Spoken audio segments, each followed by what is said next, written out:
তুরস্কের কাছে অত্যন্ত উন্নত প্রযুক্তির বিশেষ যুদ্ধ বিমান বিক্রির বিষয়ে মার্কিন প্রেসিডেন্ট ডোনাল্ড ট্রাম্পের একটি ইতিবাচক ইঙ্গিত এসেছে। মার্কিন প্রশাসনের পক্ষ থেকে বিষয়টি বিবেচনা করার কথা জানানোর মাত্র কয়েক ঘন্টার মধ্যেই এর তীব্র বিরোধিতা করেছে ইসরায়েল।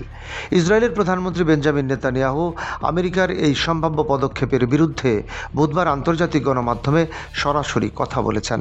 তিনি একটি বিশেষ সাক্ষাৎকারে স্পষ্টভাবে জানান যে আমেরিকার সবচেয়ে আধুনিক উন্নত যুদ্ধ বিমান বিক্রি করলেই তুরস্ক তাদের মিত্র হবে না। তুরস্কের বর্তমান প্রেসিডেন্ট রিসেপ তাইয়েব এরদোয়ানের সাথে চলমান কূটনৈতিক বিবাদের অংশ হিসেবেই তিনি এই মন্তব্য করেন।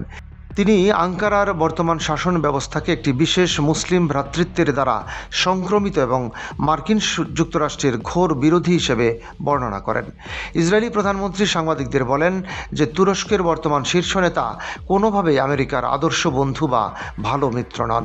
তিনি অত্যন্ত ক্ষোভ প্রকাশ করে অভিযোগ করেন যে এরদোয়ান তার নিজের দেশ অর্থাৎ বিশ্বের একমাত্র ইহুদি রাষ্ট্রটিকে ধ্বংস করার হুমকি দিচ্ছেন। নেতানিয়াহুর এই কঠোর বিবৃতির পূর্বে গত সপ্তাহে তুরস্কের পররাষ্ট্রমন্ত্রী হাকান ফিদানও ইসরায়েলের বিরুদ্ধে এক জোরালো বক্তব্য দিয়েছিলেন।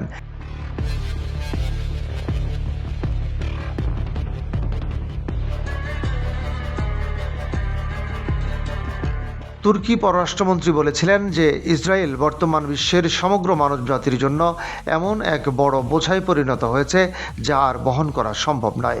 সেই বক্তব্যের জবাবে নেতানিয়াহু পাল্টা দাবি করেন যে বর্তমান তুরস্ক আসলে মধ্যপ্রাচ্যের শান্তি ও স্থিতিশীলতার পক্ষে কোনো শক্তি নয়। অত্যাধুনিক সামরিক ক্ষমতা দেওয়া হবে তখন তার ফলস্বরূপ চারপাশে চরম আগ্রাসনই দেখতে পাওয়া যাবে। এই গভীর সামরিক ও রাজনৈতিক সংকটের আশঙ্কায় ইসরায়েলি প্রধানমন্ত্রী সরাসরি মার্কিন প্রেসিডেন্ট ডোনাল্ড ট্রাম্পের সাথে যোগাযোগ করেছেন। তিনি ট্রাম্পকে বিশেষভাবে অনুরোধ জানিয়েছেন যাতে কোনো অবস্থাতেই তুরস্কের কাছেই অত্যাধুনিক যুদ্ধ বিমানগুলো বিক্রি করা না হয়।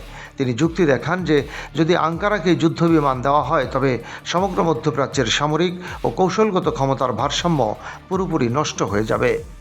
আমেরিকার এই সামরিক সিদ্ধান্তের উপর মধ্যপ্রাচ্যের ভবিষ্যৎ নিরাপত্তা পরিস্থিতি এবং বিভিন্ন দেশের পারস্পরিক কূটনৈতিক সম্পর্ক অনেকাংশে নির্ভরশীল।